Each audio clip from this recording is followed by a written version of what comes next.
Ladies and gentlemen, good afternoon and welcome to Rishi Laser Q2 FY26 earnings conference call hosted by Confide Lead Partner. As a reminder, all the participants' line will be in listen mode only, and there will be an opportunity for you to ask questions further the presentation concludes. Please note that this conference is being recorded. Before we begin, I would like to point out that this conference may contain forward-looking statements about the company, which are based upon the beliefs, opinion, expectation of the company as of the date of the call.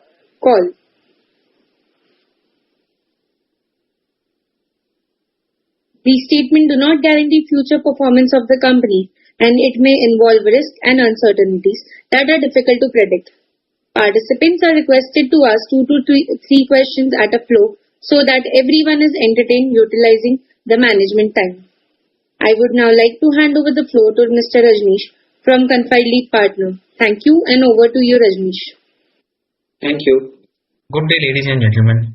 Rajneesh Mishra from Confide Lead Partners. We represent the investor relation for Rishi Laser Limited. On behalf of Confide Lead Partners, I warmly welcome you all to Rishi Laser Q2 FY26 earnings conference call. The company is today represented by Mr. Harshad Patel, Managing Director, and Mr. Ganesh Agarwal, Chief Financial Officer of the company. With this, I would now like to hand over the call to Mr. Harshad Patel for his opening remarks. Thank you, and over to you, sir. Thanks, Rajneesh. So good afternoon, everyone, and welcome to this Q2 earnings call. Warm welcome to all participants who are joining for the first time. We really appreciate your interest and look forward to taking you through the journey and progress. We are pleased to share a major milestone this quarter. Our new plant at Malur has successfully commenced operation. Facility has already begun proving over 1,000 parts for Caterpillar, which we previously supplied from our Bomsandra plant. As part of this ramp-up, manpower costs in the current quarter will be elevated since we are deploying resources at both the plants. This is a deliberate investment to ensure uninterrupted supply, build buffer stock, and complete the reproving from the new plant. While this places short-term pressure on margins, it's a strategic step for sustainable growth. Looking ahead, robotic automation, particularly in welding, will be the game changer. It will differentiate us within our supplier category, improve efficiency, and unlock many new opportunities with this customer. In addition, our new paint shop facility is expected to go on stream in Q4 of this financial year, further enhancing our capabilities and broadening the scope of our services that we can offer. The revenue contribution from Malur plant will begin in Q4 of this year, with a significant ramp-up expected in next financial year. We are now at final stage of transitioning operations, which will be completed by end of November. Parallelly, new RFQs are being processed and first articles are being proven on the robots. This transformation represents a forward-looking investment that positions us to scale our business substantially in the years ahead. Let me now speak about the financial performance for the quarter.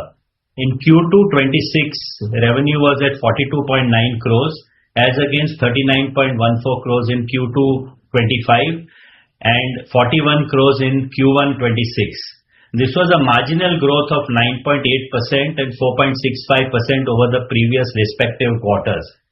To some extent, the growth has been muted due to lower steel prices in the current year as compared to last year. EBITDA improved from 3.57 crores in Q2 25 to 4.6 crores in 26. With margins growing from 9.1% to 9.93%, primarily due to better product mix. On half-yearly basis, revenues for 6 months FY26 increased to 84 crores, up from 76 crores in the previous year, and EBITDA went up from 6.5 crores to 8.25 crores, with margins improving by about 100 basis points. Overall, the financials reflect steady growth, improving operating leverage and stable profitability. Despite sluggish demand from the earth-moving industry, we have achieved some growth because of improved utilization at our Pune and Vadodara plants, as well as improved exports. Our customers from the earth-moving industry have indicated a significant ramp-up of output by about 30% from Jan 26 onward. We are adding new customers at our Bomsundra plant to occupy the capacity released by the shifting of Caterpillar business to the new facility. Looking ahead, our focus remains on sustainable double-digit growth, driving further margin improvement, accelerating automation and expanding our presence in the high potential sectors like electricals and construction equipment. Before we move ahead, I'd like to take this opportunity to extend my sincere gratitude to all our investors, partners, employees and stakeholders for their continued trust and support. With that, I now open the floor for any questions that you may have.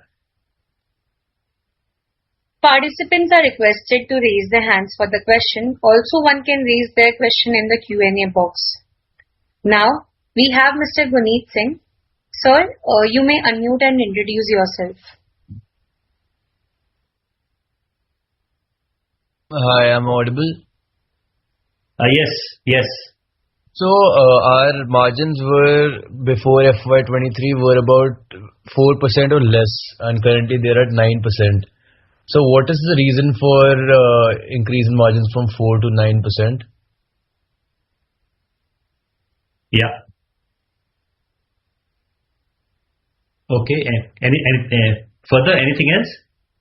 You want me to ask all the questions? Yeah, please. Yes, please do that. Yeah, so that I can answer them all at a time. So, are these margins sustainable in the long run?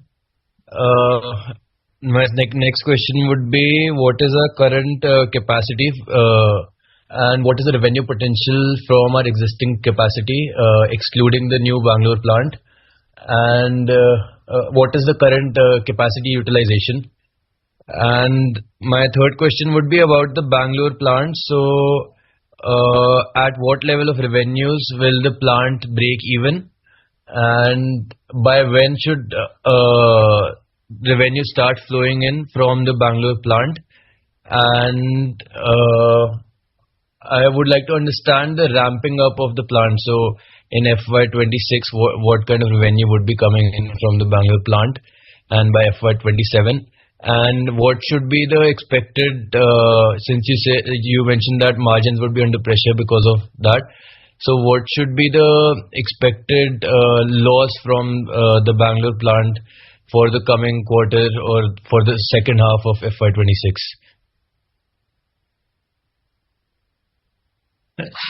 Right, got it. So, I think if we go back a few years, the margins have been continuously becoming little better. Primarily, our raw material consumption, that means the operating margin, operating consumption to sales ratio, that has been improving. That is due to better processes, and more than that, I would say that the kind of orders that we are executing are of a little bit more complex nature than what we used to do in the past. So that is leading to better kind of margins than before. And we have kept a threshold also for accepting orders. If there is a lower than a certain value addition, we try not to get into that because it's over competitive and it keeps us busy doing work which may generate revenue in the short run, but doesn't really work out much. The orders which are a little bit more complicated, where some engineering work has to be done, those are the orders which take little bit more time to mature and to be able to do. Those kind of businesses we have been adding over a period of time, and that is what is improving the margins. and that process still continues. Recently, we have also gone for some very specialized welding jobs for a customer in Pune, and which again is at a much better margins than our normal what we work at. So this is a continuous process, and as we technologically improve on some of these areas, it is adding to our margins. So we have operationally not had much benefit in the last 2-3 years. Turnovers have not gone up much, but margins have sort of been improving slowly and steadily. Your question, is it sustainable? I would say yes, it is sustainable. And I don't. Yes, the challenge is there that you have to filter out and work for jobs which take a little bit time to fructify. There's also some engineering involved on the supply side, because customers give their finished requirement, but you have to do some engineering at your end to see how you will process it, what you will do. So the complexity of the jobs that we are trying to address is going better and better as we move forward. So I think it's definitely sustainable. And current capacity utilization, as we've talked about in the past, our capacity utilization has been quite poor at Pune and Vadodara, where we've been operating at around 50% capacity. But in this current year, both these plants have picked up and is doing better than last year, significantly better, I would say. More in terms of profitability than in turnover, but turnover also, utilization has gone up by about 10%, but there's still good amount of additional capacity at both these plants. As far as Bangalore plant is concerned, when we talked about this margin pressure, it is more in the short run, the next quarter especially, because we are doing the similar jobs at both the plants. One place we are ramping down and the other place we are starting up. So there is a duplication of work. That's the reason. In fact, even in this last quarter, for the results for which we have declared, our personnel cost to sale has been at an all-time high, because we've added more people and revenues have not got generated. But despite higher personnel cost, profit has still been a little bit better. So margin pressure is more this one quarter till some revenues start coming from that plant, additional revenue. Then that will ease off, and that I would say by first quarter of next year, that should be okay. Last quarter also there will be revenue from this plant. So to that extent, our margins will come back towards normalcy either in the fourth quarter of this year or definitely in the first quarter of next year. As far as break-even is concerned, actually, I am Ganesh. Do you have any calculation, or what was it about break-even point of that plant? In terms of value, it would be 60 crore rupees, 5 crore rupees a month. 5 crore rupees a month, but that is including the existing business. Yes. Yes. 5 crore. Okay, right. Yeah, so that is that's about break even. And revenues, as we mentioned, as of today, what has happened is most of our energy has gone in only because even if we shift the same part from one plant to the other, you have to go through the whole process of approval of the new facility for every single part. So a lot of energy has gone into that, but parallelly new articles are also being developed. But all the new articles now onwards are likely to come with a clause that they must be done on robots. The proving out on robots has its own time scale. All the robots are installed now. Fixturing is also done, and new part processing is also being done. Approvals are will yet have to start coming in, but that will also be in place by December, and the new part supplies also will start going in from January. The ramp up in that will come more after our paint shop is commissioned, because one of the bottlenecks today is the painting, because we are getting the painting done outside, and there is a limited scope of increasing the jobs outside because of quality concerns and other things, especially with regard to export.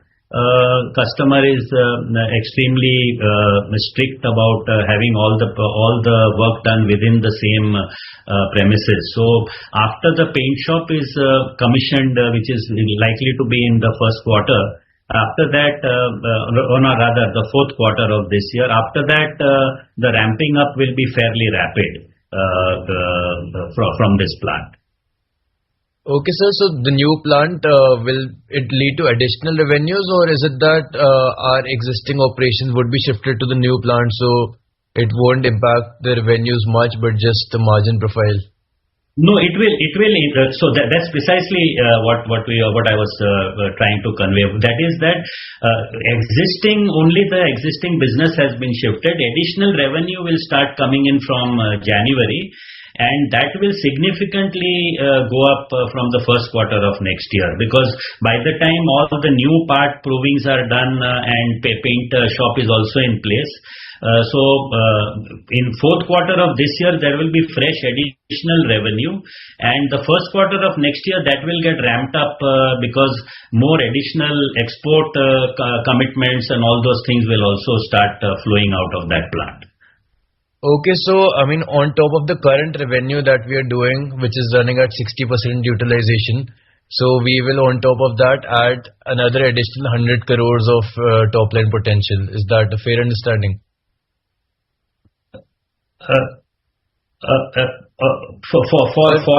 No. See the potential for that particular plant we are talking about was something like 100 crores coming out of that plant over a period of next 2-3 years. Out of that, if we say that about 4 crores of 3.5 crores of business has moved from the old plant, so additional 6.5 crores revenue has to be generated from there, which will happen over the course of the next 2 years, which will take it to about 100 crores in a year. Okay, so what would be the total revenue potential, including everything after the commissioning, including new plant, the old plant? So the revenue potential also is dependent a lot on because as I mentioned, the capacity utilization at Pune and Baroda is less, and Pune now is ramping up also quite nicely with more and more inquiries coming from primarily from overseas sources. So that will depend a lot on how much those things fructify quickly. But that is a little bit it's not. I would say it's a little bit difficult to give right away in how quickly this will happen. But the potential for improvement, at both at Pune and Baroda combined is another, you can say, 4 crores a month in a year or year and a half's time. Okay, sir. I don't want a timeline, but if you can just assume that if the plants are at 80% utilization, all the plants, so what kind of revenues we can achieve hypothetically?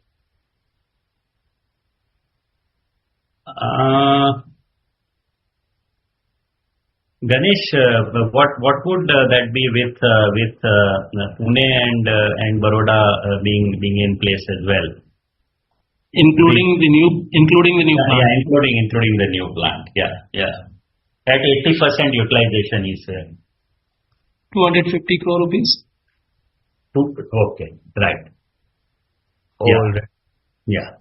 Got it. And The sir, the challenge, in this is that in this kind of business is that you the time it is not that you are putting up an assembly line and then taking out production. So there are only certain numbers of parts which you can productionize over a period of a month. The whole timeline from the time you receive the drawing till the parts are proved and the first small batch is taken, it's a whole rigorous process which takes anywhere between 3 to 4 months. So this is the whole pipeline of business which is staggered. So over a period of time, continuously you are developing more new parts and adding them to your portfolio and going ahead. So significant amount of work there has been done. But because all this has to be automated and supplied with robots, because now the customer, as far as Caterpillar is concerned, their focus is completely on they would prefer customers to have high levels of automation, and that's what is going to be our strength, because we are ahead of the curve as far as their entire supply chain is concerned. We have the highest level of automation in their entire supply chain from India. So that is going to help us to be able to sort of attract more business now, both for domestic as well as for exports. got it, sir. So, sir, what kind of a top line and what kind of margins are you expecting for FY27? Say the top line would be about 20% growth over this year, and margins also should be higher because of operational efficiency, because that is what has been holding us back. Otherwise our value addition is quite good, but this additional turnover should help us to improve margins by anywhere between 1.5 to 2% at EBIT level. All right, sir, got it. Yeah. Thank you very much. Thanks, Guneet. Yeah, thank you very much. Okay, please go ahead. Just a quick reminder to everyone, if you have question, please raise your hand using the reaction tab. Also, one can request their question in the Q&A box. Next, we have Mr. Rahul Jain. Sir, you may unmute and introduce yourself. Thanks for the opportunity. Good evening, Harshad Bhai and Ganesh. Nice to see the numbers which have come in. Of course, you mentioned that we have been flat on revenues roughly, or not much growth, but we have done quite well in terms of our margins, both on the gross and the EBITDA level. In fact, our gross margins and EBITDA margins both are at the highest level for last almost 3-4 years now, or almost 10 to 12 quarters. So since I was on the margins part, so this quarter we have reported about 49% gross margins. Previous quarter it was about 46.5. For last 4-5 quarters, we have been around somewhere between 47 and 49, with the latest quarter being at 49. So Harshad Bhai, as we go forward, this product mix which is coming, with this margin which has come in September quarter, is it due to certain product mix changes? And going forward, do we expect our gross margins to remain in this band of 47 to 50%, or can they be a bit higher with the new plant coming in? That is my first question. Yeah. Okay. Yes. Yeah. Please go ahead. Anything else? Yeah. Okay. My second question is, so just to clarify, you mentioned that about 30-35 crores of business which was being done from the existing Bangalore plant has been shifted to the new Bangalore plant, and I understand the revenues from that particular segment of the business has already started with Caterpillar. And in the previous calls, you had mentioned that about two things. One was the paint shop, which you will be starting in Q4. And then there were some specifications required by our client, which you mentioned in the previous call. I understand that was related to automation and robotics, which is almost complete now. So typically, can we assume that with regards to this new plant, Bangalore, now everything is in place, and the timelines in terms of commercial production starting from January 26. Hopefully now there should not be any delays, and the ramp up will be seen. Some kind of ramp up will be very much visible in the Q4 of the current year. That is my second question. Third is with regards to Caterpillar. You had mentioned in the previous call about the opportunities on mining, and also with regards to the aftermarket opportunities, aftermarket for Caterpillar, and also on the exports front. So if you can share some more details in case there are some further inquiries or some kind of forecast being given by both Caterpillar and some other customers for the coming times in regards to this particular aspect. Right, got it. Yeah. And last question, sir. Apart from Caterpillar, if you can share some details about some of the other customers like Schneider, Emerson, Volvo, Komatsu, and maybe some new customers which have been added. If you could share more details on that, whether we are getting some kind of feelers from there in terms of new business or the existing business ramp up, or some new components which they are ready to give to us. I think one name I missed was Ingersoll also. So if you could share some details on customers apart from Caterpillar also. That was my last question. Right.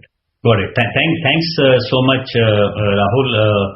And I think you now is in a couple of incidentally there is this XCon exhibition is going to be there in Bangalore, which is the main exhibition for construction equipment, and it's in the first week of December, and all the senior management of all these big companies, including Hitachi, Volvo, Caterpillar, all are going to be here, and a lot of activity is going on in that front.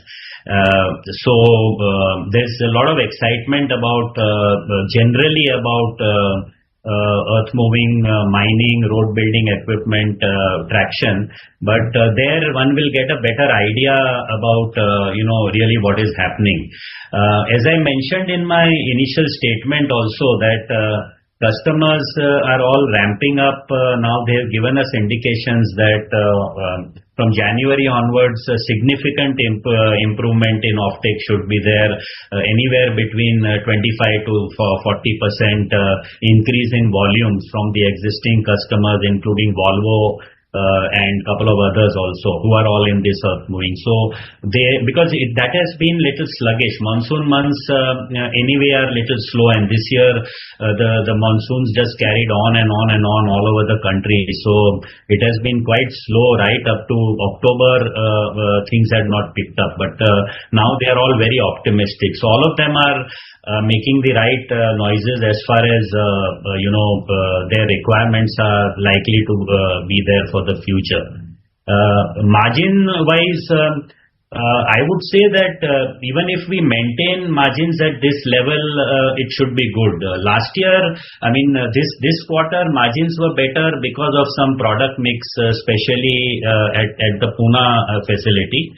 And that has helped because if you will see from the quarterly statement, the employee cost has gone up very significantly. Yeah, and as a percentage, it is about 2% of sales.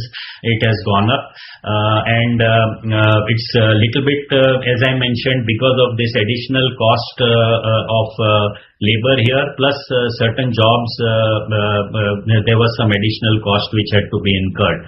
But fortunately, because of better gross margins, in spite of that increase in cost, profit has been maintained. So I would say that at gross level, if these margins are there and the improved turnover, I would be fairly happy. And yes, if it increases further, we don't know, but at least this much, if we maintain and improve turnover, should give us a very good, much better bottom line.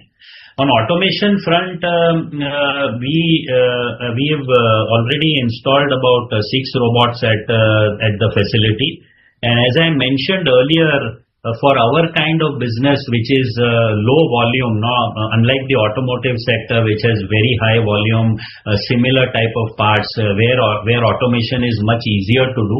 Ours are more complex, but since we had our own automation division, which we started and working with robots and other things, so we have managed to do a lot of work internally without relying on external support, and that has helped to absorb this whole automation knowledge within the country and set up a facility which is the best amongst any company in this particular segment. So and I was there, in fact, at Bangalore plant just yesterday, and I was extremely happy to see all this a lot of installations, new installations working, and new articles being produced also. And we are very excited because a very senior management team of CAT, which is going to be in India at the time of XCon, they will be visiting our plant in early December, and the entire robotics division will be inaugurated by the very senior executive from CAT US, and so that is a very exciting thing for us, and that's what we are likely to do. So automation is a very important requirement for them. Not really so much for labor saving, but more for improvement in quality and repeatability. And we are on track for that. All the installations are in place, and new products are also being proved now. Every week something new is happening, and teams from different divisions of Caterpillar and our people are working very closely to see that it is on track, because they are also very keen that we ramp up quickly so that we can supply them both in India as well as overseas. With regard to mining and aftermarket, their aftermarket business is that market that we are sort of supplying from Pune facilities, and that is a very large opportunity, and there it is up to us how much we can grab. So the challenge is more from our side than from there. They can go even 4-5 times higher than what we are currently doing.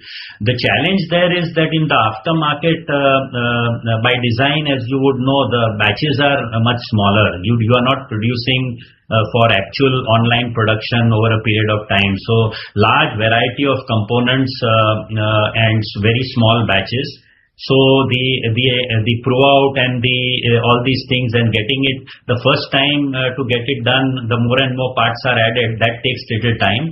But aftermarket is sales are ramping up quite fast, and we have to, of course, we have to do much more work at our end and do more automation, similar like Bangalore, even at Pune facilities, so that we can cater to that market much better.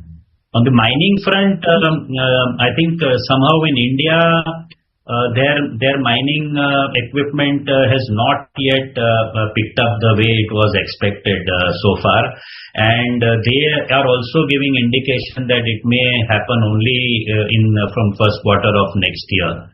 As far as exports are concerned, also parts are going for mining equipment, but little bit there because of these tariffs and other things, there are some concerns. Both they are very confident, and I am also very confident that this tariff issue is likely to be resolved any day now, and their tariffs are likely to come down to about anywhere between 15 to 20%. So on that assumption, we are all moving forward, and if that sort of happens, the export side for mining equipment should start picking up significantly after that. As far as You talked about, other customers. Unfortunately, some of the other customers out of Gujarat plant, whether it is Schneider or Ingersoll Rand, both are not really firing that well. They are whatever there. In fact, Schneider especially was to have this year very record. They are in a very good space also, because as you know, in electrical sector, transformer and the switchgear segment for distribution is really booming, and they are also in the right space. But I think they seem to have some internal issues. They have also doubled their capacity, but their lifting has not yet picked up to that extent. And they are also been keeping on postponing the additional volumes, which were to have ramped up by this third quarter of this year, but it's still looking a little bit iffy, and I'm not really clear what seems to be the problem, but their ramp up has not happened the way it was expected.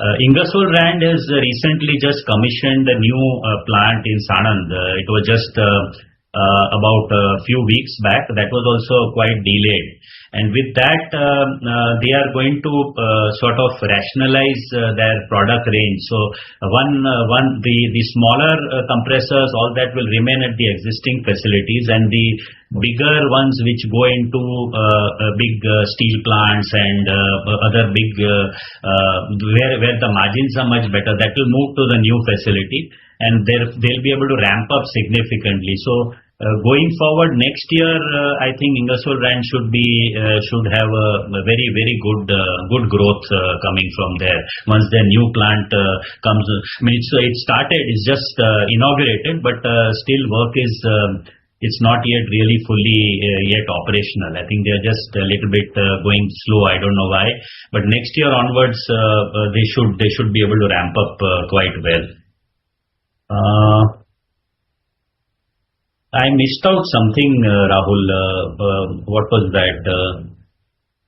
No, I think so basically Emerson and Volvo. Yeah. So Volvo is ramping up very significantly. They are bringing new models into the country, and so they are. Yesterday during my Bangalore visit, last 2 days, I was also at Volvo facility. So they are also talking of much better volumes out of India. Emerson in between they were slightly slow, but now Emerson and 2 or 3 other customers at Pune, all the export customers, new customers have been added, and those businesses are sort of likely to pick up also going forward. And also at Bomsundra plant, we were not adding, we could not rather add other customers in, because we were already fully occupied at that plant. So now that capacity has been vacated, so we are onboarding something like two customers a month. And some businesses have started in either in EV segment and some other food processing equipment, and some customers have been added. All these are MNCs, and those businesses also should pick up quite a lot. Actually, this downturn, or I would not say downturn, but sluggishness in the yellow goods market over the last 5-6 months has held back the southern business, whereas other businesses have been fairly okay. So now once this yellow goods start coming back on stream from this next quarter, I think businesses should definitely start looking up. That's so nice to hear, Rashad bhai, and I understand. So typically with this new plant coming up and starting commercials in a quarter or so, I think we are at an inflection point. Is that a right way to look at it? I think so. Yes. We are. Actually, it is little late. It took much longer to do this whole process shifting as well as automation.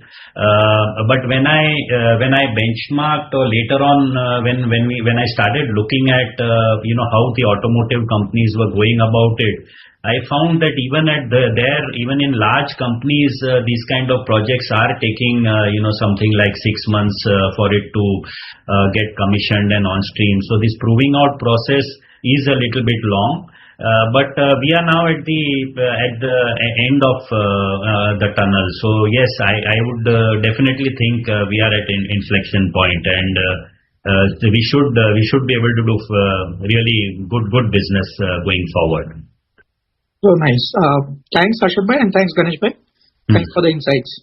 Thanks, Rahul. Yeah.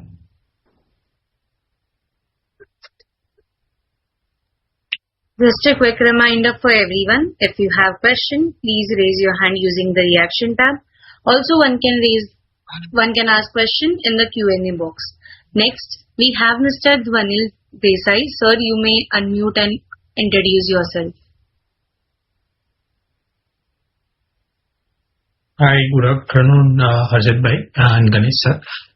Am I audible? Yes, please. Yes. Yes. Yeah. So Harshad bhai, first of all, congratulations for starting the new plant and starting the ramp up. So my first question is more of a clarification. But if I understand correctly, our old Bhumsendra plant was doing around 70-80 crore of revenue, and new plant, at full utilization as and when it happens, will do around 100 crore. So is this understanding correct? And secondly, a question related to that, as we move existing CAT products to the new plant, how do we see the utilization of Bhumsendra plant again coming back to that 80-90% that we used to do? What will it take for us to reach that level, time frame, customer addition? If you can talk more on that. Sir, second question is on the new plant. I think paint shop, as you rightly said, has been delayed for various reasons, and we are now expecting that it will start from Q4 onwards. So, sir, how do we how confident we are that from Q4 onwards the paint shop will start and there won't be any further delay? Because I think in our earlier interaction you had indicated that for larger parts to kind of get through and start ramp up, we need paint shop in place. So one, do we see that happening in Q4, or there may be a possibility of further delay in paint shop? And on the once the paint shop is operational, in terms of product approval process, will there be a lag between when the paint shop is operational and the ramp up of the new larger parts, because those will be the new parts? So the first article and the entire process that you guys go through with CAT, will it take time or will it be a simultaneous process? Question related to that is that next year, should we see at least incremental 20-30% business other than what we have moved from Bhumsendra plant coming from the new plant?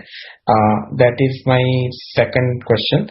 And third question, sir, is actually on the Gujarat plant, we have been talking about that we are looking for some kind of a retail sales to fill up the capacity, even though it may come at a lower margin. So, any progress on that front, if you can elaborate. Yeah. Thanks, Vanil. Yeah. So, I'll. As far as what you talked about the capacity, though we were doing something like 60 crores or so from Bhumsendra plant, but that was under a lot of strain, and that plant is not really that is not the right. It is actually was running at even beyond capacity. That's why it was overcrowded, and there were some issues. Customers were also not satisfied that from the angle of safety and from angle of flow of the material, etc. So I would say that the existing Bangalore facility, the old one, we should keep that capacity as something like 48 to 50 crores. About 4 crores a month is what it should be able to run in a nice and a proper manner. And the new plant, which is something like 3 times bigger than that, if we just directly extrapolate 3 times, it comes to about 120 crores. But we feel that 100 crores is what we are initially thinking in terms of that. But with painting and all that being done in-house, if things move smoothly and orders ramp up, obviously over a period of time it could cross that also. So capacity-wise, we can say that between both the Bangalore plants, you're talking in terms of something like 150 crores. If they are operating at 80% capacity. Now how quickly we reach that is the major sort of challenge. So at the Bomsondra plant, as I just mentioned in the previous answer also, that we are onboarding customers now, and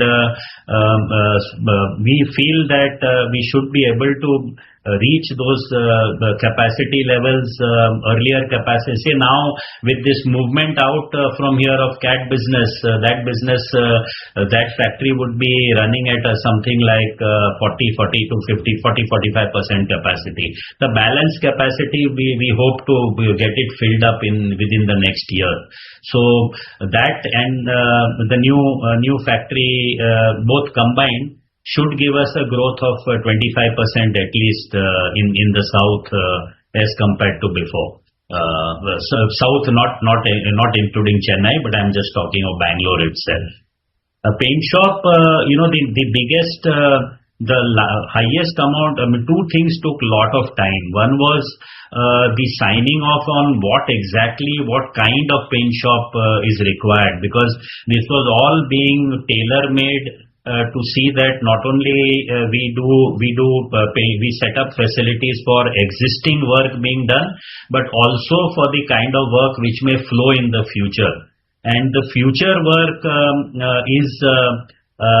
we had to take a little bit broader view, and we are also talking in categories and parts which currently we are not in those categories at all. Little bit medium fab. Today our 80% of the business coming from them is all light fab. Now we want to move into medium fab, so the size and the weight of the parts will be much higher.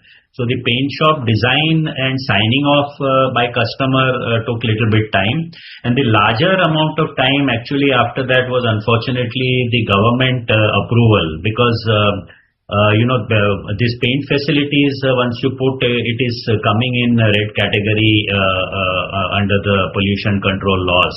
And that permission has unfortunately it was very much delayed, and that's the reason. And we did not want to place orders for equipment without permission being in place, because once you order equipment and if the authorities make you change the design or the layout or anything, then you could get stuck. So we could not order for the equipment till all this happened. But this is all done now. Orders, entire system orders have been placed, and it will come in 2 phases. So some of the deliveries of parts and all that have started coming this month itself, and it will come into the factory, and it will be implemented in 2 phases. First, the smaller size paint shop will be put up where the existing parts which today we are sending either to old factory to paint or to outside sources, that will be first internalized. And then the larger paint shop, which includes some additional advanced facilities for particular different kind of coatings and those things, those also will get implemented little later. So I think now I don't see much of delays happening on that front. But yes, that has been a major sort of bottleneck in us being able to do more work. As far as domestic, work with CAT, even we could outsource some painting, and that was not such a big challenge. But for exports and for the heavy fab or medium fab, without paint shop, we'll not be able to really execute. So even some of the bigger items now which are being automated on robots, those painting also, those will get it proven prior to the painting. Once the paint shop is there, yes, we'll have to go through the process of getting the painting part also approved. But again, that should be about 4 weeks. Immediately, as soon as the paint shop is ready, we should be able to start working on that parallelly. So from next year, that's why I said that first quarter of next year, our ramp up should be quite very, very fast. I don't see now most of the challenges are behind us. There were two major ones. One was automation with robots. Second was painting. So robots, of course, everything is in place. Trials have also gone very well. And I was also very, very happy to see, so many robots and automation working yesterday on all trial parts and all that. So delays are now behind us. Now we have to start actually doing commercial production and getting it out actually now. Coming to the retail business of Gujarat, which I have been talking for quite some time, that is going to be a complete online kind of buying portal. So that will be the customers will be buying cut and bend parts directly by feeding drawings onto the website, getting quotation online and ordering online. Everything, the entire transaction will be run on a portal-based kind of thing. And so this is there's a lot of work went into the software part of it, the back end processing, and how the immediate quotation will come based on drawings, and the production planning, inventory, all this.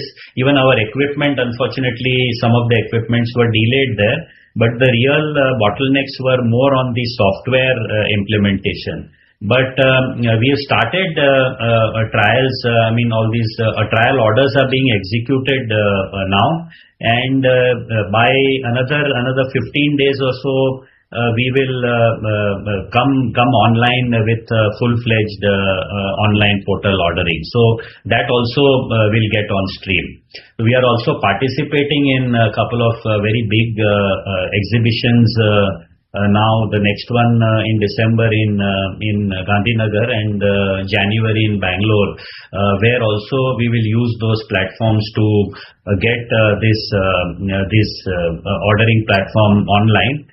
And initially we have to get some traffic onto the website, but after that, the kind of ease of ordering, the speed with which we will deliver, it will be absolutely a delight for the buyers. So it's just a question of getting there, because this is the first time for this kind of product where portal ordering is being done. This is quite common in Europe and United States, but in India, as far as I know, this would be a first of its kind which we'll be doing. And in the long run, I feel that this is how the business over a period of next 5, 7, 10 years, lot of business in the country will start moving towards this kind of buying. Because if you would have noticed, a lot of different industries, lot of startups are coming to help people how to order online. In fact, even now there are startups which are helping companies, MSME companies, to buy even raw material steel. Instead of directly talking to the steel mill, there will be these portals which will help you to get your orders streamlined and all that. So this business, the software side was a little challenging, but it's all in place now. The beta testing is also done. Some orders are being executed with known customers, and we'll go fully live in another month's time. In December, we'll be going live, and hopefully after that, that business would start flowing in. Okay. Sir, two small questions follow up. One, sir, for this year, FY26, I think, should we assume 10-12% kind of a growth given that most of the ramp up will happen from Q1 next year? That is one. And second, sir, for Pune, if we need to serve the aftermarket parts of Caterpillar to a significant extent, do we need a paint shop, and are we doing something about that? Good, very good question. Yes, absolutely. We need a paint shop, and that also. Ganesh, has the paint shop that permission come in at Pune for Pune? The permission, the first permission, that is CFE, consent for establishment, has come. Yeah. Okay. Yeah. But we haven't placed order for equipment as yet. Right. So, to answer your question, yes, we will need painting facilities, and we have to put it up. If we want to ramp up that business properly, we'll also need a painting facility, and that is going to be the major thing which we have to get in house, because today sending it out for painting. Customer is there is a lot of sort of resistance about that. We have to send it to our maybe the Bangalore plant sometimes, and then export it from there, or get it back here, or there are a lot of other bottlenecks. So yes, for aftermarket that is going to be important, and so these permissions come in two stages. One is permission to allow you to set the paint shop, and second is after you set it up, their approval for you to run it, so that there is no pollution and all that. So the facilities are all being put up, which are going to be compliant only. We are getting it from proper sources and suppliers. Yes, that will have to be done to ramp up that business. Then there again, as I said, if we can do, but we must also have to invest little bit in automation, so that we can do much more volume with high variety without having too many more people in the system. So both these things will have to be done and then that business should be. That is the aftermarket business. The advantage is the margins are higher because volumes are low, and second is that business is not cyclical really, because there's huge population of the machines in the market.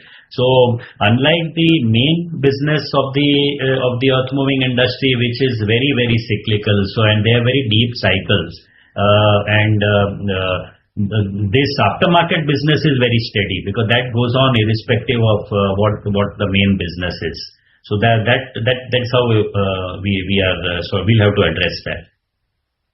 Yeah. So that FY26, should we look at 10%? Yes. Oh, yeah. Yes. I think it should be.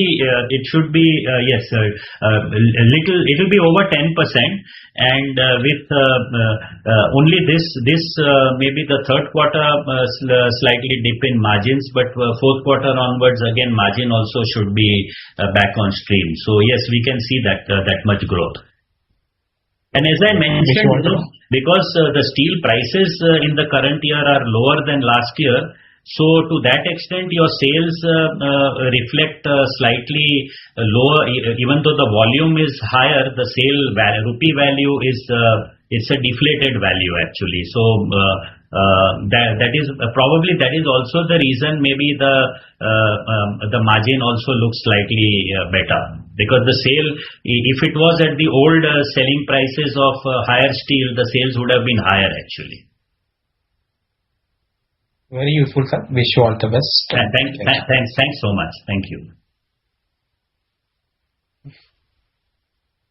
Just a quick reminder for everyone, if you have question, please raise your hand using the reaction tab.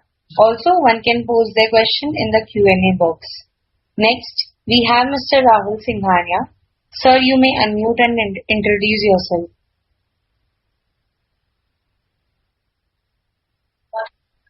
Yeah, hi. Yeah, hello. Yeah.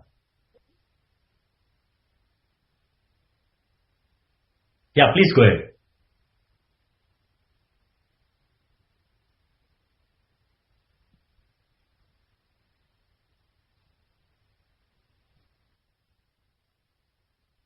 Hello.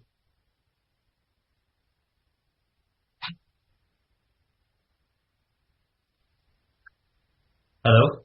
Can you hear me, sir? I can hear you now. Yeah, Yes, yeah. please go ahead. Yeah. Sorry, I was on mute. So the Bangalore facility will be fully ramped up in 3 years according to the projections. So how can we make sure that volume demand will match the additional capacity, especially as you mentioned, when construction machinery demand is cyclical? Right.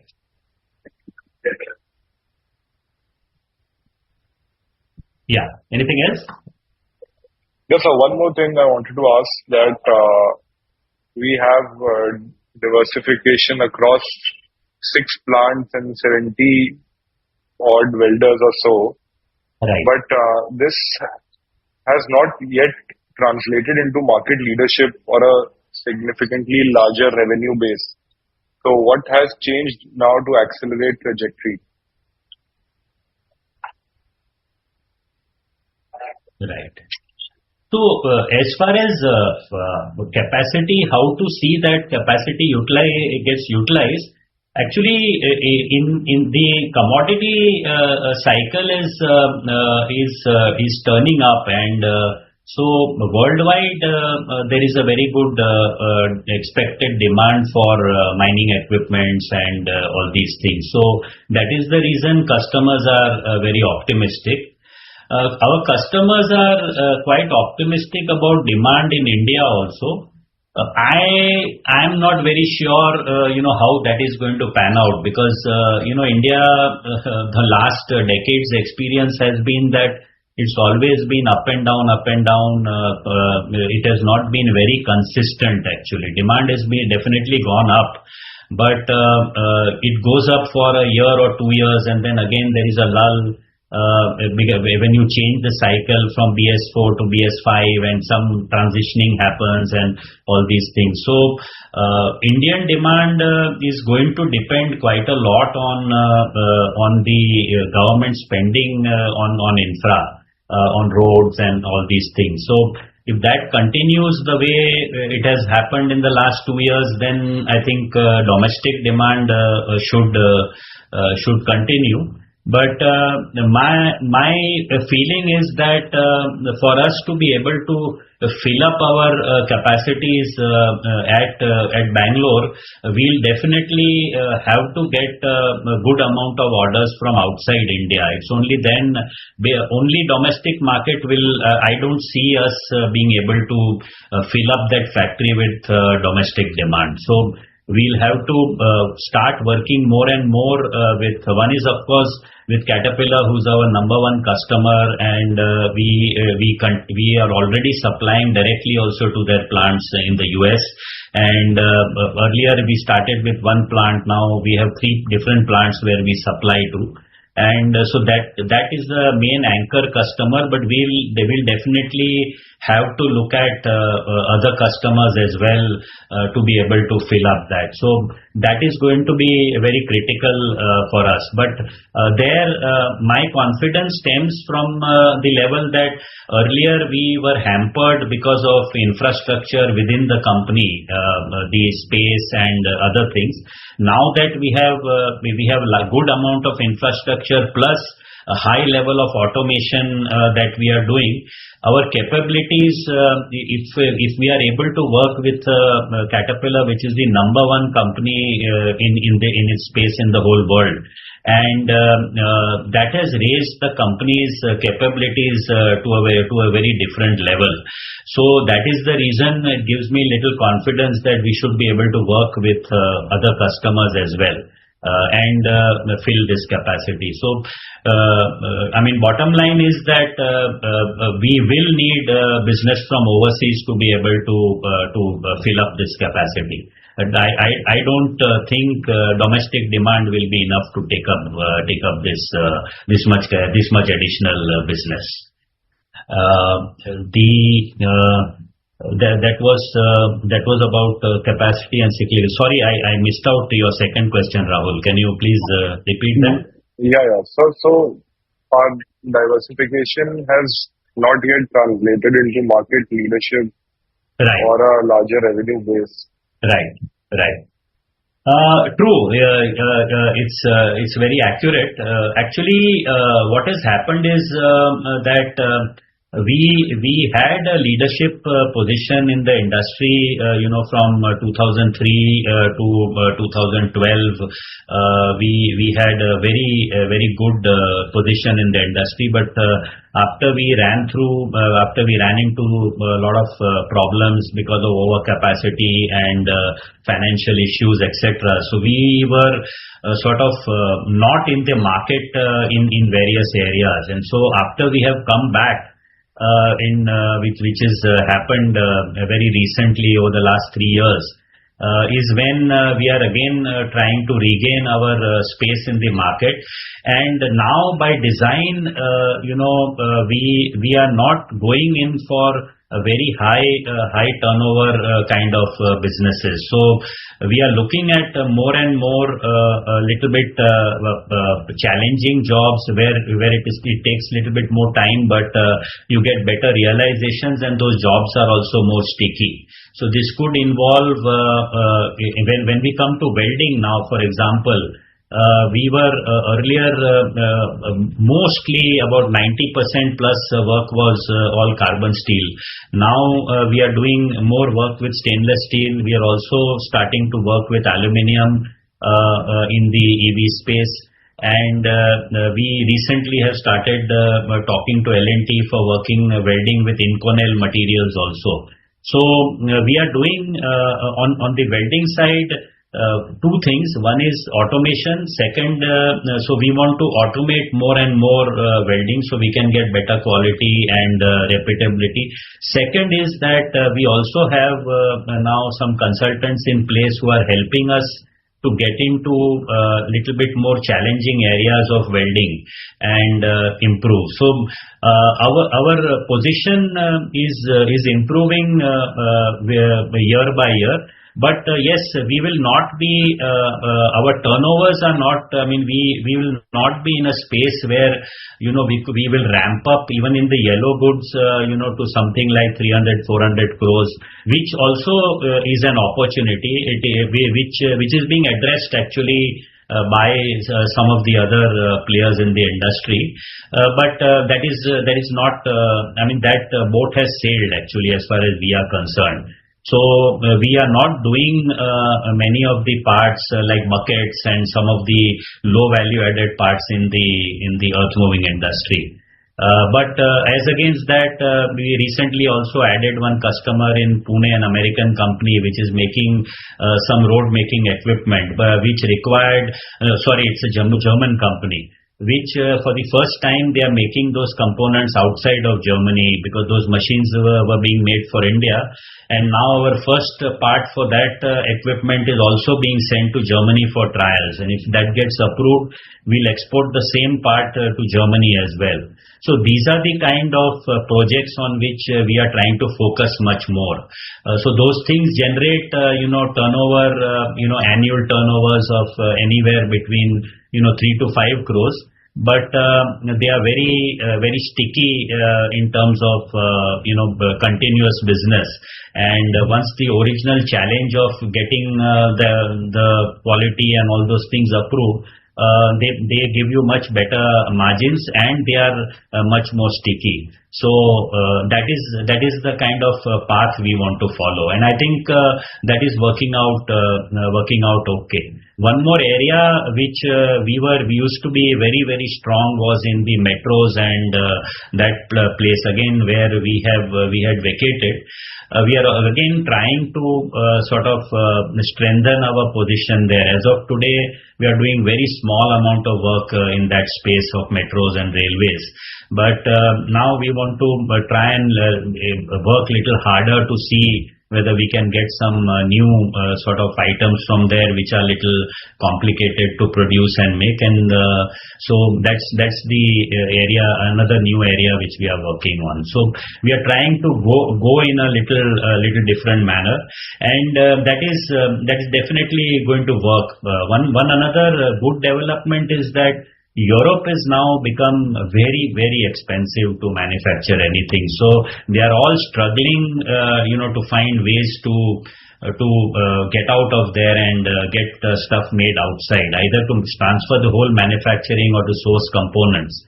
So that is where a very large opportunities. It's not easy to get it done, but there is a very big opportunity there, which we have to sort of become a little bit more aggressive in addressing, and that should be help us to sort of give us a good business at good margins also. Thanks for giving such detailed answers, sir. This gives a very clear picture of the company. Yeah. I wish you best of the luck for the future. Thank you so much, Rahul. You are very much appreciated.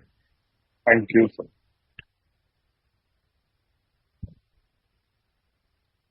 Just a quick reminder to everyone, if you have question, please raise your hand using the reaction tab. Also, one can request their question in the Q&A box. Next, we have Mr. Dipen Shah. Sir, you may unmute and introduce yourself. Yeah, thank you for the opportunity. Harshad bhai, a good set of numbers given the circumstances. I am actually seeing the company, I started seeing the company recently, and I had a couple of basic questions. Just wanted to understand, sir, is there a concept of an order book kind of a thing in our business? If yes, what could be the order book like? The second question is that what is the longevity of a particular contract, in the sense that whenever a contract comes through, does it take 1 month, 3 months or slightly longer? So that could give us some idea about the visibility which you have for the business. And the third question is that during the current quarter, did you have any impact of the tariff issues? And if the tariffs were to go down, would that be a source of some better margins in the next quarter or in the year, in the quarters after that? Thank you so much, Harshad bhai. Yeah. Thanks very much, Dipen. So, see, in our case, order book. So there are two types. Our major business is, you can say, is kind of supply to OEM. So it Yes. is most of it is repetitive business. So once you have some articles which you have started supplying, then you will continue to supply those items, and your business will depend on the volumes of your customer. So if his sales go up, your volumes will go up. And the other way is that maybe your share in the business, because most of the customers want more than one vendor. So typically for any article there would be 2 or sometimes even 3 vendors supplying. So if your quality, delivery performance, etc. is better than the other parties, you can get a more share of business. So the two ways to look at it is, one is your share of business from the customers. Second is so order book as such, we don't have a value order book, but typically for each customer we have an idea that that okay, this customer, if he runs at a certain, their run rate is, let's say for example 50 lakhs a month is what they are picking up.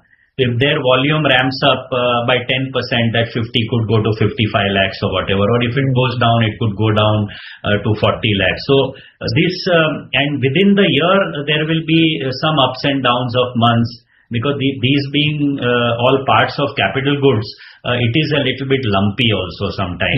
It is not like automobile where every year, every month so many cars are going to be produced, or motorcycles are going to be produced. So of course in earth moving equipment there is a little bit more regularity, but in other types of equipments which are going to OEM, which could be for companies, any other engineering companies, Sulzer or windmill companies or so many other companies, it is always going to be dependent on their volumes. Business is very sticky in this industry because it is too much of a pain for a customer to change his supplier because Sure.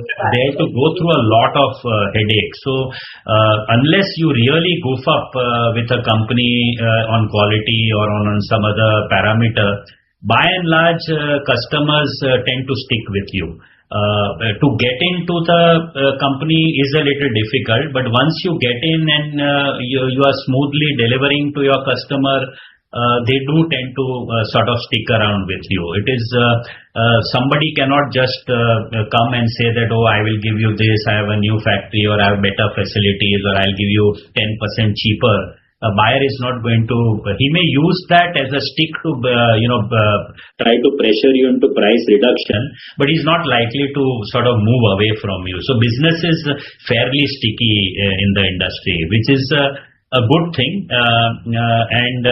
Because there are other things also, because these are all tailor-made items, you have to invest a little bit in tooling, fixturing, certain process require some specific tools for that particular order. So once you invest in that, many times the customer pays you extra for that investment. So he also wants you to sort of continue to work on that. So after you get in, it is quite good. The other part which is quite interesting actually is you talked about how the business increases or longevity. Actually, what happens is that as and when customer wants some new, either their design changes or some new model comes in, so he has a chance. They will give the drawing. Obviously, he would prefer to give the new parts to an existing supplier who's satisfying him the best, where he has the most confidence that this is the guy who can sort of give me this. But there the challenge comes that how quickly you can develop the first article. So once you get the drawing, from the RFQ stage to the first article production, then to get it approved, and then a small batch is sent, that gets approved, and then you come into commercial supplies. So your speed of reaction right from the time the first drawing comes to you till you are able to do that is the sort of trick to be more successful, and that involves having a proper team, a design engineering team in your company, and that has been traditionally a big challenge for everybody in the industry, because you need people who understand all these 3D drawings, and then you unfold it, you do some engineering work with that. We have done a good amount of work in the last 1.5-2 years. We invested in very high-end softwares, and we are still continuing to invest more in software, which will help us to do all this first part of the work quite a lot. So that of course is hardly ever discussed as a capex or whatever, but that back office work is very, very critical to get it successful, for you to deliver the first article properly. That, and the second part is the human resource, the quality of people who are working. Your equipments are all very high end, they are all automatic, CNC, etc. But the person who is running that equipment also should have some sort of knowledge about what he is doing, and that is another very challenging aspect of the business. So we have been working very hard on that front over the last maybe 18 months, and continue to do so. So two ways: one is investing in software, training people on that, and at least I think we would have spent close to 1 crore of rupees on the various softwares licenses at different plants. And second part is on the human capital side. We have now a full-fledged training center in the company, where we train our staff. A training officer at a fairly senior level is full time there to train and upgrade the quality of staff, so that they are able to do the work properly and get it out. Because though it may look that these are automatic, highly automatic machines, you just have to press a button and things happen, but since ours is not a repetitive high volume business, every time you are doing something different, even a small changes are made in drawings, it requires some kind of work to be done on the shop floor and all that. So we are investing quite a lot on the back end side of the business. And that is the harder part of the easier part is to put up the machines and put up a factory. But the people area and this software, that was proving to be more challenging. But we have done a good significant work, and that has also definitely helped in improving our volumes, because now our time from which you receive an inquiry to the time you are able to give a quote or to able to give the first article, that has been shortened. And customer is looking to reduce that cycle time even further, because even just yesterday in my meeting at Volvo, the head of purchase, he told that only that in India we are giving you 8 weeks to do this, whereas in China we get it done in 2 weeks.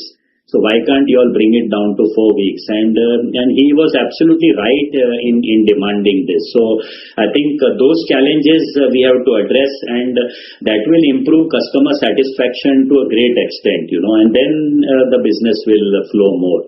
And there also we are on track.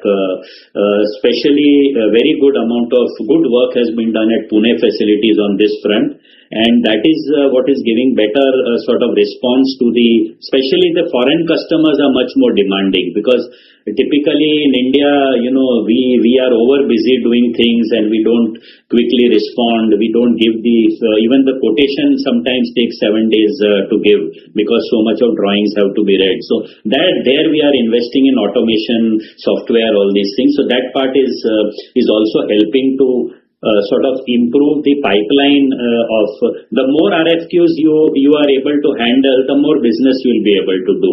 So that part we have worked quite a lot on that, and it's giving very good result.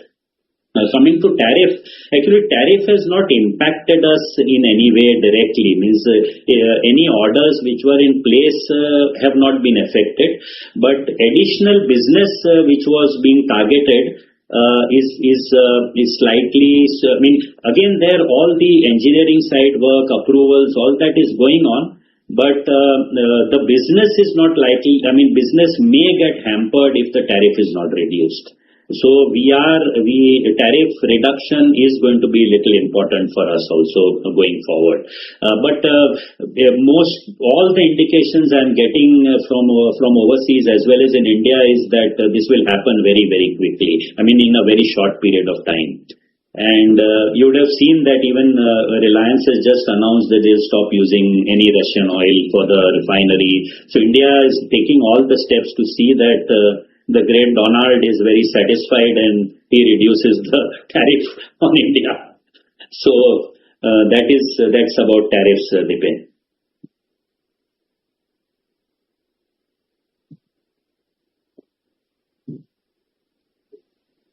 Dipen sir, if you are trying to speak, you are on mute. Yeah, sorry. Sir, thank you so much for your detailed reply and all the very best to you, sir. Yeah, thank you, Dipen. Yeah. Just a quick reminder for everyone, if you have question, please. I'm sorry. Just a quick reminder for everyone, if you have question, please raise your hand using the reaction tab. Also, one can request the question in the Q&A box.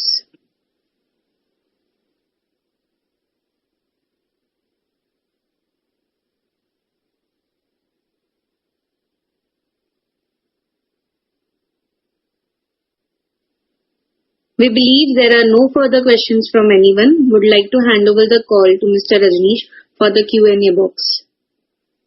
Yeah, so we have few questions in the chat box. We'll go one by one, sir. So we have a couple of questions from Mr. Grish. What is your order book currently? What steps are we taking to boost exports? And do we see any big exports market? What is the biggest market in exports? Second question from Mr. Grish is, could you elaborate about the journey of automation and how it could add to a top line and bottom line? Harshad sir, over to you. Yeah. So, as I mentioned earlier, order book is, suppose, say today our current monthly run rate is something like 13 crores. So visibility is anywhere, around 14-15 crores is the kind of monthly call-offs which come from the companies. And then some of them towards the end of the month say, oh, we don't want it this month, you go into the next month, etc. So for us to have higher turnover, that's the number that we have to increase. And so more orders coming into pipeline, partly from existing customers and partly from new customers. We have been a little bit weak in adding more new customers. That has been a slight area of concern over the last few years. But now I think this year we have added more new customers, and many of them have very good business going forward. Some of these customers are existing, they are doing that work in-house and they want to outsource it now because they feel that this is not their core area of strength and expertise. So they are moving it out. These involve some special kinds of vending and other things. So those kind of things are helping us to get more orders into the order pipeline funnel. Exports, I would say that the highest potential for exports, in my opinion, would be Europe, because Europe has become extremely costly, and they are really struggling now to sort of produce things there. And of course, many factories are shutting down also because of high costs. So it is Europe where I feel, of course, this cuts both ways, because if those factories become unviable, the customer's factory and closes down, to that extent that business is gone, that customer is no longer alive, and either Chinese have eaten up the business or some other country has. But to the extent customers who are sort of carrying on, they are all looking to sort of outsource. Highest, I would put it, Western Europe is very sort of keen to look at. But we have inquiries coming from all over the world, including Australia and United States as well. And some of these companies also are setting up buying offices in India, and they typically start off with castings, forgings and all that, which India is already fairly strong and well placed, and then they come on to the fabricated items, because fabrication items, the proving time and the amount of work that is involved is much more. And so they typically come in a little bit, come into the orders a little later.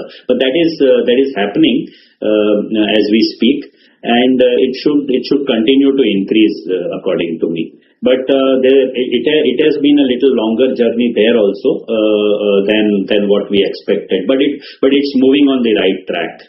Automation is an area which is very dear to me, and we absolutely are on an attack mode and ahead of the curve, in the sense that because I personally feel that if we focus too much on immediate ROI, that till I prove that automation is going to be cheaper than doing it manually, what happens is that you sometimes are not able to give the kind of quality, repeatability or timely delivery because of problems of human resource. So my thinking and strategy is that you should automate right away as fast as possible, and ensure that your quality and delivery is good, so that business will flow. It is the other way around. If you automate, you'll be able to get more business, rather than thinking that if I get more business, I will automate. In my opinion, it's the other way around. And I think that is where India, as a nation, what I am finding is that people have been little bit slow in going for automation. As I had discussed earlier also, we have started this automation division about maybe a year ago, 9 months, and last 3-4 months we are getting good traction. We have started selling now robots and cobots fairly regularly. Every month we have some orders now coming in, and we are seeing good amount of traction. Next year I expect even automation business to pick up, and hopefully if the way I see trends moving, we could even be doing about 10 crores of even sales of automation products to other companies. And in-house, of course, wherever automation is possible on welding and on surface finishing, other areas, we are installing robots every month. One or two robots are being installed. So my hope is that large part of our welding we will move towards on the automation side, and that is. It has taken a little bit time initially, but now it is moving very, very fast. So, we have now our new Bangalore plant is really state of the art in that. It's state of the art, of course, is a cliche, but I would still like to say that in this case it is true. So yes, automation within the company is moving very fast, and we also are looking to make it as a good new vertical of business even for outsiders. So I think that's about automation. Okay, sir. Hope Giriji, your question has been answered. Next question we have from Mr. Pranav Mishra. Steel fabrication is a working capital heavy business. Could you quantify any increase in inventory days and receivables days post expansion? How tight is liquidity currently? Second question. You highlight presence across industries like railways, T&D, construction, etc. But which one segment is still driving majority of the growth? What happens if infra railway orders slow down? Third question. Tube segment's entry is recent. What is incremental margin profile versus legacy sheet metal? When will this contribute more than 10% of revenues, and how we see in upcoming future? Harshad sir, over to you. Yeah, so you're right. Working capital cycle could be an area of concern in our kind of business, because you buy raw material on cash, immediate payment, and you sell on credit anywhere between 45 to 90 days. But our working capital is, I would say, the best in the entire industry. And you will not find a company with such a low working capital fund deployment in the entire industry. And I think this has more happened due to the, when we passed through a very severe finance crunch, we started, by design, we could not do business wherever the working capital blockage was more, where either the credit was more and stuff like that. So automatically, the whole way of addressing the business became that our working capital, cycle should be very, very small. And that is why even with a business of about 150 crores, we have a working capital CC limit of just about 3-4 crores, which typically for any other company would be, anywhere between 20-25 crores. So we discount, we get our sales converted to revenue by customer discounting the bills in their facility, or our inventory management also is very, very tight, because the flow through the factory, our WIP, the speed of movement of the material in the factory is again the best in class in the entire industry. So working capital management, I think our CFO or CEO, Mr. Ganesh Agarwal, has done an absolute miracle for the company, and that is could be one of the area of strength. As far as concentration of business is concerned, today more than 50% of the business, I would say maybe close to 60% of the business is coming from yellow goods sector, which is, by yellow goods we mean earth moving, mining, road making equipment, construction, machinery, and that whole sector. So yes, we are overexposed to that particular area, and if there is a major sort of slump in infrastructure spending, definitely that could impact business. But just now I would say that virtually most of our customers are on growth mode. So they are not seeing any slowdown in the immediate near future. I don't think. I think it's a good thing to be in that area of business, and everybody is in a quite an optimistic mode just now. So hopefully that should be that should sort of that is not a risk in the short term, according to me. As far as tube business is concerned, unfortunately, we have sort of been struggling to get the right breakthroughs. It's a very small business as of today, and we are only sort of supplying very high-end, very small quantity batches of these products to the existing customers in the yellow goods space. But that doesn't generate enough revenue. We have to be in a more commoditized kind of tubular product businesses also, which will be coming from the automotive industry or the furniture and the consumer goods kind of space, where we are still working to get the right breakthrough. But there, if you see, if you are following, the steel consumption, the fastest growing segment in the steel area is in the tube section. So tube production in the country is growing much faster than the overall steel production. So all those tubes, unfortunately, a large part of those tubes are being exported without being processed. So my optimism of that business was stemming from the macro picture. But we have yet to sort of, we have all the technology in place, very high-end kind of processing machines, but we have not yet made a right breakthrough in that area. I am quite optimistic that in coming year, that breakthrough, it can happen any time now, but we have to make that breakthrough and make it happen. Which would then be able to take it to 10%, as you mentioned. When would it be? If after we get one breakthrough, I would feel that we can scale it up fairly quickly. That should not be much of a problem.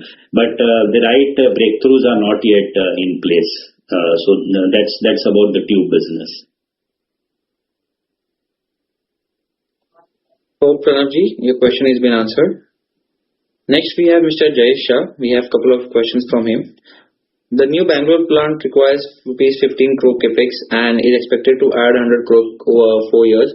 What are the current utilization levels, and by when do you expect the facility to become EBITDA processed, one giving initial profitability? Second question, you mentioned enhancing export capabilities. So what percent of revenue currently comes from exports, and why has this not scaled meaningfully despite multi-location presence? Harshad sir, over to you. Yeah. Regarding new facility, I think we've already addressed it from various angles of what is the business potential, etc. in the earlier question. So mainly it is with regard to exports. Ganesh, can you sort of give some feel of the numbers of export, current numbers, and how that would move? Export number 2. Export, yeah. No, export from entire company we are talking about. Yeah, I would think so. Yes, entire company. Yes, sir. It's moving in the right direction, and there's a lot of potential. Talking to 3-4 new customers as of now. So I think that business is going in the right direction, and I see a lot of potential in that sector going forward. Yeah. So from current number to, what could be from current number where to where, what could be? I think that would possibly be what Jayesh was trying to ask. So if you to answer his question, in Q2 we did 6 crore rupees of this thing export. Yeah. Yeah. Right. So yeah. we can extrapolate that in that. And if these 3-4 customers who we are talking to right now, if those customers, that business materializes, then I think there would be a 20, 25, 30% jump in that minimum. Yeah. So in export, I will only add one more thing, that many of these companies are talking very, very large business. So initially they may sort of start with,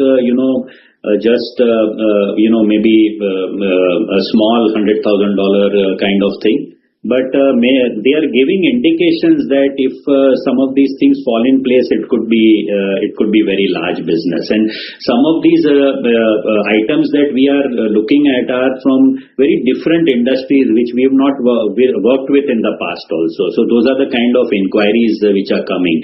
And what we've now done is that earlier we were trying to restrict the kind of jobs we were looking at, but now we have broadened the portfolio. So for example, even if there are certain parts of those projects which are not outside our scope, we are trying to look at it that how can we sort of outsource some of the things, or we can collaborate with some other companies in India and then source it and then supply to the customer. So we are also broadening our way of looking at the export business as a whole, and that is what is helping us to get a more broader sort of range of inquiries, which we have to, and that is again a little lumpy business. So if some of these click, it could be a fairly big, a single customer could be talking in terms of anywhere between 10 to 20 crores of business. That's the kind of business that can flow from even a single customer.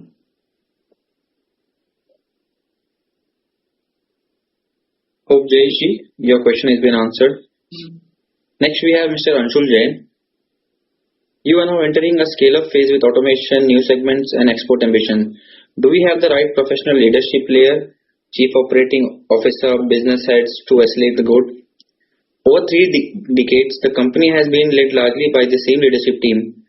What is the formal succession plan to ensure continuity, fresh strategic thinking and institutionalization of growth beyond founder-driven execution?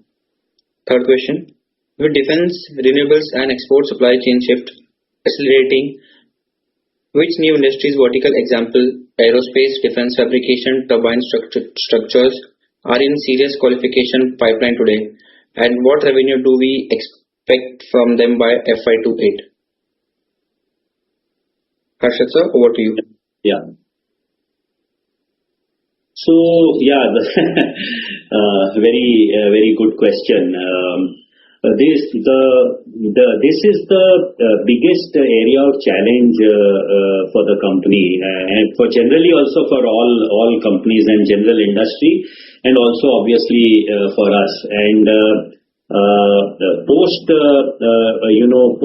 our downturn, we sort of downsized in a big way, and at that time we restructured the organization. And now, after that, we have again, after some time, come back into growth mode. And even with our new Bangalore plant, that has proved to be a very big challenge also, and also contributed to some of the delays and all that, because we could not get the head of that plant in place in time, and then we got a very good person. Unfortunately, he got a very good assignment overseas and he left, and then we've got another person. So senior level people getting right and getting them in place is very, very critical to our success, especially for the type of organization that we are running, because what we do is that each location is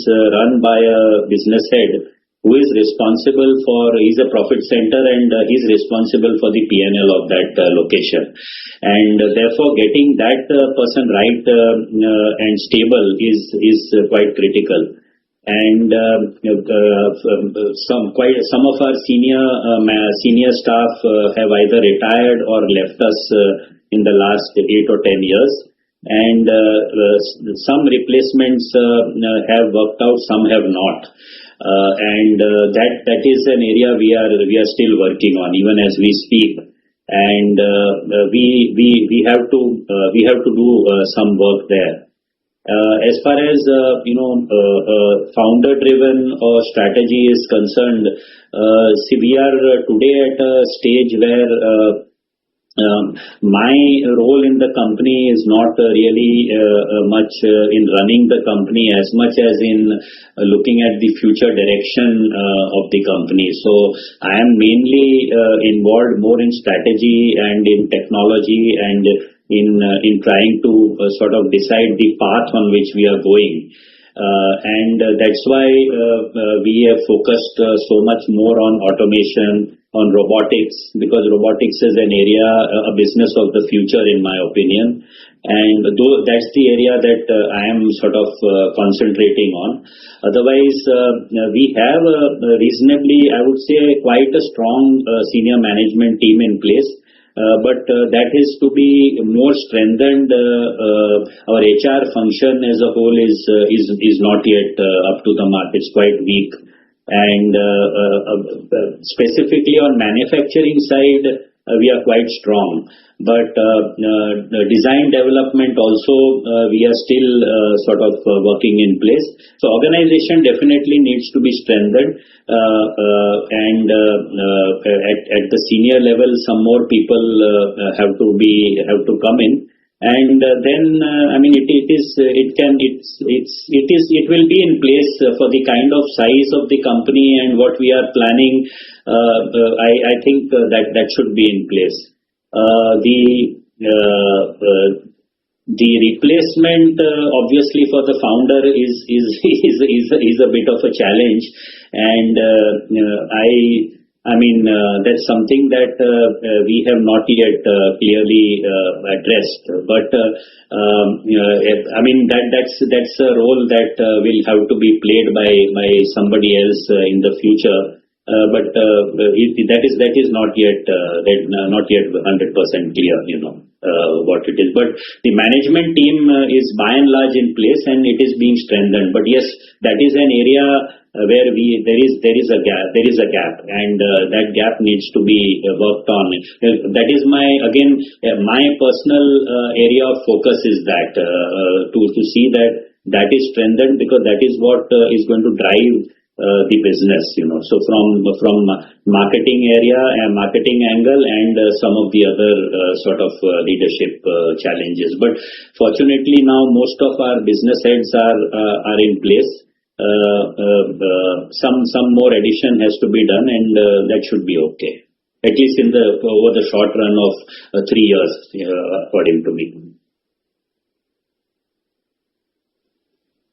All right, sir. So we have last question from Mr. Sonak Mayani. Why is promoter holding so low? Any plans of increasing holding? Yes. So we had during our very aggressive growth phase during 2003 to 2010. We had two preferential allotments which were made, and at that time.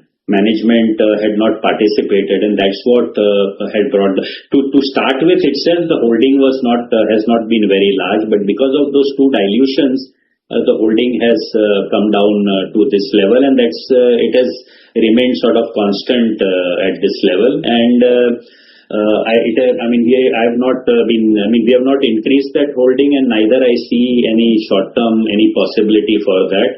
We recently had a small preferential allotment as well, but their promoters have also taken the equivalent amount to their current holding. So the stake is likely to remain this level. I don't see in very short, in the near term, our ability to sort of increase stake beyond this level. And this is an historic sort of, I won't say problem, but a situation, let me put it. And that's what it is,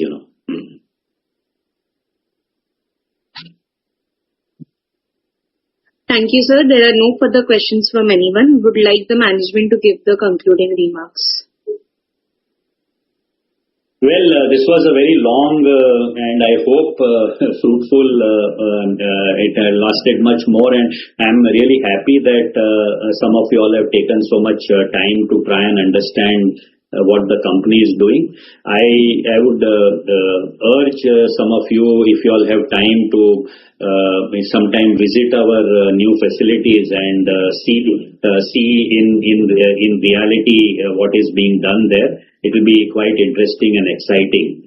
So I'll invite you all to, if interested, to please be in touch and visit the plant and get a feel of a ground reality of the business. That will really, I would feel your confidence in the business and the company would drastically go up once you visit our facilities.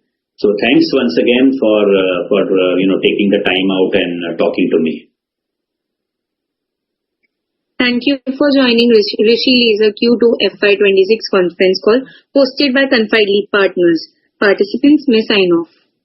If you found this video helpful, please like, share and subscribe to Concall India for latest upcoming Concall.